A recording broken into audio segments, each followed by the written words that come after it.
আবারও স্বাগত ২১শে বিজনেস, সঙ্গে আছি হিরো জুম্মান। চট্টগ্রাম বন্দরে অনির্দিষ্টকালের কর্মবিরতি ও অচলাবস্থা নিয়ে জরুরি বৈঠকে যোগ দিতে এসে শ্রমিক কর্মচারীদের তোপের মুখে পড়েছেন নৌপরিবহন উপদেষ্টা সাখাওয়াত হোসেন। বন্দর ভবনে প্রবেশের সময় উপদেষ্টার গাড়ি আটকে বিক্ষোভ করেন কয়েকশো শ্রমিক কর্মচারী। বেলা 11:15টার দিকে কাস্টমস মোড়ে এ উত্তেজনার সৃষ্টি হয়। প্রায় 15 মিনিট পর পুলিশের নিরাপত্তায় উপদেষ্টার গাড়িবহর বন্দর ভবনে প্রবেশ করে। গাড়ি থেকে নেমে ভবনের ভেতরে ঢোকার সময়ও শ্রমিকদের স্লোগান দিতে দেখা যায়।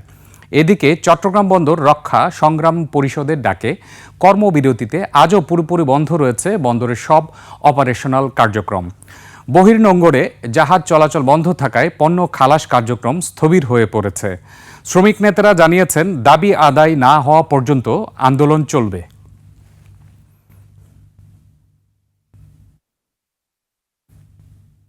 এদিকে পূর্ণ কর্মবিরতিতে অচল হয়ে পড়েছে চট্টগ্রাম সমুদ্র বন্দর।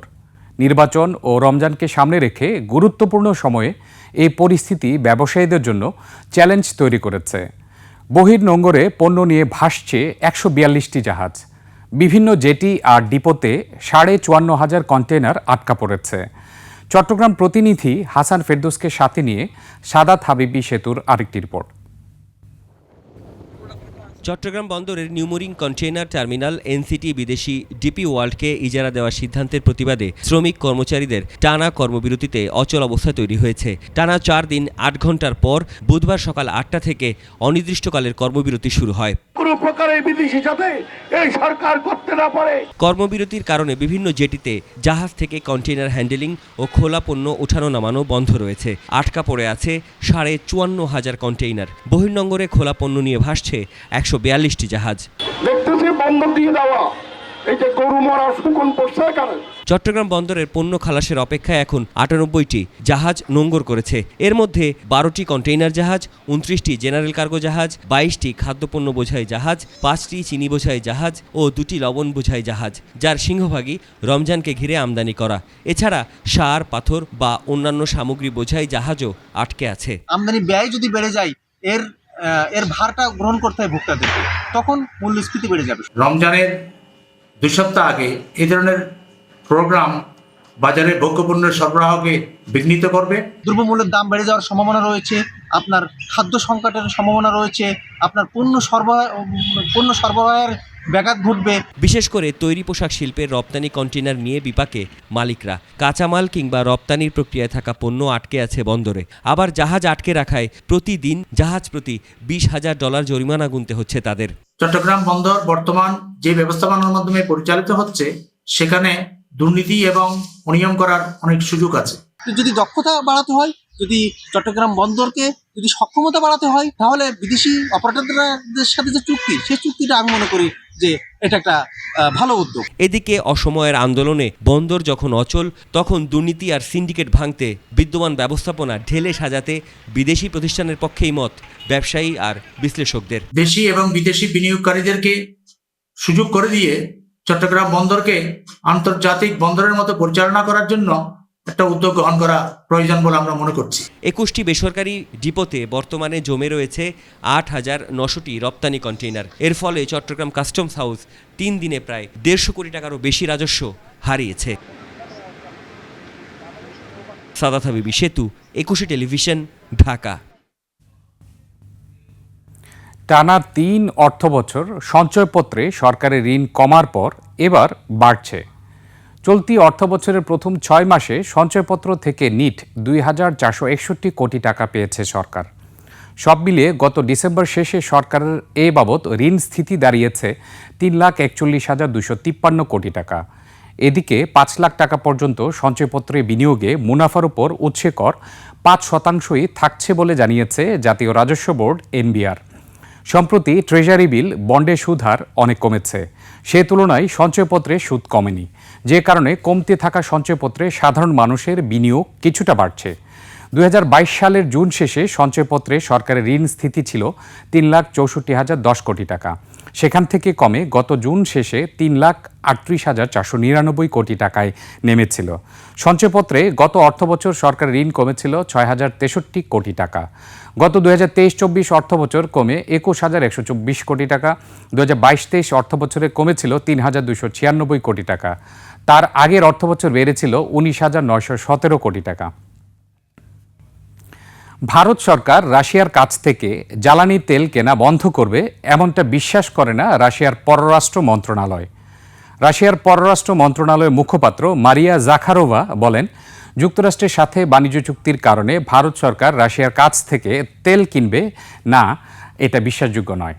সাপ্তাহিক ব্রিফিংয়ে তিনি বলেন, তেল বাণিজ্যের মধ্য দিয়ে ভারত এবং রাশিয়া উভয় দেশই উপকৃত হচ্ছে।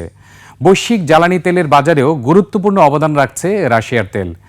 রাশিয়ার কাছ থেকে ভারত তেল কেনা অব্যাহত রাখবে বলে মনে করেন মারিয়া জাখারোভা।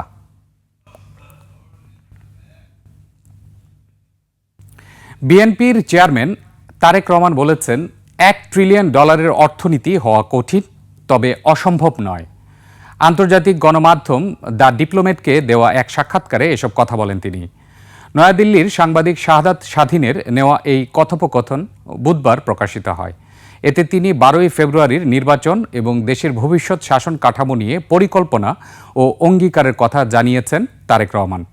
বিস্তারিত আব্দুল কাদের নাহিদের রিপোর্টে। এশিয়া প্যাসিফিক অঞ্চল নিয়ে বিশ্লেষণধর্মী কাজ করা সংবাদ মাধ্যম দ্য ডিপ্লোম্যাটে উঠে এলো তারেক রহমানের আলোচিত সাক্ষাৎকার।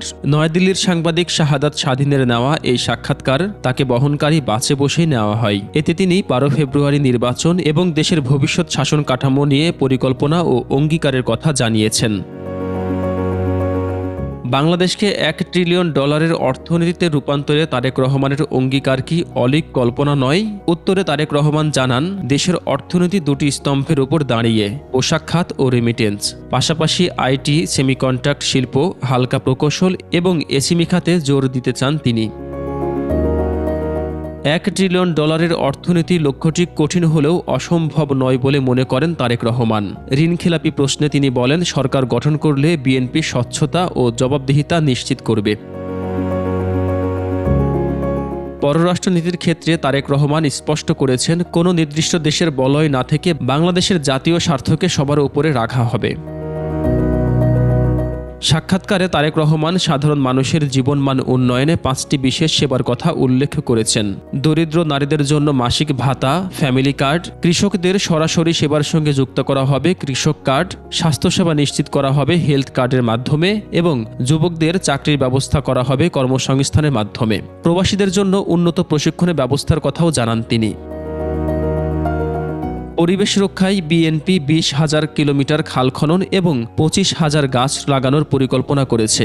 তিনি মনে করেন, জলবায়ু তহবিলের সঠিক ব্যবহার এবং দুর্নীতি রোধ করা গেলে এই বিশাল কর্মযজ্ঞ বাস্তবায়ন সম্ভব। আব্দুল কাদের নাহিদ, 21 টেলিভিশন, ঢাকা।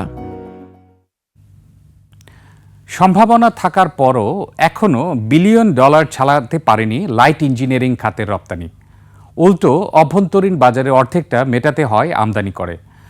সরকারের নীতি সহায়তার পাশাপাশি ব্যাংকিং খাত এগিয়ে এলে তৈরি পোশাক শিল্পকেও ছাড়িয়ে যেতে পারে এই শিল্প। রাজধানীতে 3 দিন ব্যাপী লাইট ইঞ্জিনিয়ারিং এক্সপোর শেষ দিনে এসব কথা জানান এই শিল্পের সঙ্গে সংশ্লিষ্টরা। আরও জানাচ্ছেন মেহেদি হাসান। চুয়াডাঙ্গার এই প্রতিষ্ঠান দেশেই তৈরি করছে সব ধরনের কৃষিযন্ত্র ও এর জন্য প্রয়োজনীয় যন্ত্রাংশ।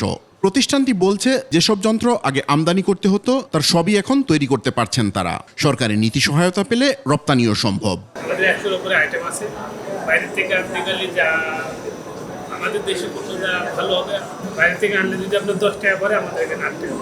আর বগুড়ার এই প্রতিষ্ঠান তৈরি করছে গাড়ি থেকে শুরু করে সব মেশিনের এয়ার ফিল্টার। হেভি ইকুইপমেন্টস এবং বাস, ট্রাক, ছোট গাড়ি, লোহা ওয়ালসিটি, অ্যালিয়ম, সব ধরনের গাড়ি এবং সব ধরনের জেনারেটর, এটা আমরা ফিল্টার করি, মোবিল, ডিজেল, বিভিন্ন কারখানার মেশিন, গাড়ি, মোটরসাইকেলের প্রয়োজনীয় যন্ত্রাংশ তৈরির অনেক প্রতিষ্ঠানই এসেছে এবারের লাইট ইঞ্জিনিয়ারিং শোতে। তৈরি করলে কস্টিংটা একটু কম হয়, বাইরেটাতে কস্টিং একটু বাড়তে হয়। আর আমাদের বাংলাদেশের প্রায় প্রত্যেকটা ইন্ডাস্ট্রিজ আমাদের মেশিন দেওয়া আছে। ব্যান্ডিং মেশিন, তারপরে আপনারা যে মুজাক মেশিন, কম্প্যাক্টার, এগুলো আমরা তৈরি করি নিজেরা। আমরা মূলত motorcycle parts, accessories, easy bike, van, rickshaw এগুলোর হুইল রিমগুলো তৈরি করে থাকি। আয়োজকরা বলছেন $12 বিলিয়ন অভ্যন্তরীণ বাজারের অর্ধেকটা তারা সরবরাহ করতে পারছেন, আর $8 ট্রিলিয়ন আন্তর্জাতিক বাজারে বাংলাদেশের রপ্তানি মাত্র $795 মিলিয়ন। পুঁজি, প্রযুক্তি, প্রশিক্ষণ, পরিকল্পিত শিল্প পার্ক। 5 নম্বর হলো আমাদের যেটা সবচেয়ে দরকার, সেটা হলো আপনার লাক্সই পলিসি। সরকারের নীতি সহায়তা পেলে 2030 সালের মধ্যে এ খাত থেকে $10 বিলিয়ন রপ্তানি সম্ভব বলছেন তারা। আমাদের দরকার আমরা ফর্মালি যাতে গাড়িটা বসতে পারি, তখন আমাদের কাছে দৌড়ে আসবে ব্যাংক। আপনার প্রজেক্ট লোন নেবেন, আপনার টার্ম লোন নেবেন, কি লোন নেবেন। লাইট ইঞ্জিনিয়ারিং খাতে দেশে এখন ছোট বড় মিলিয়ে 50,000 প্রতিষ্ঠানে 3 লক্ষ কর্মী নিয়োজিত আছে। মেহেদি হাসান, 21 টেলিভিশন, ঢাকা। দর্শক, নিচ্ছে একটা ছোট্ট বিরতি। বিরতির পর দেশের রপ্তানি খাত ও অর্থনৈতিক পরিস্থিতি নিয়ে আমরা কথা বলবো policy think and economic research সেন্টারের চেয়ারম্যান মোহাম্মদ মাজেদুল হকের সঙ্গে। ততক্ষণ আমাদের সঙ্গেই থাকুন।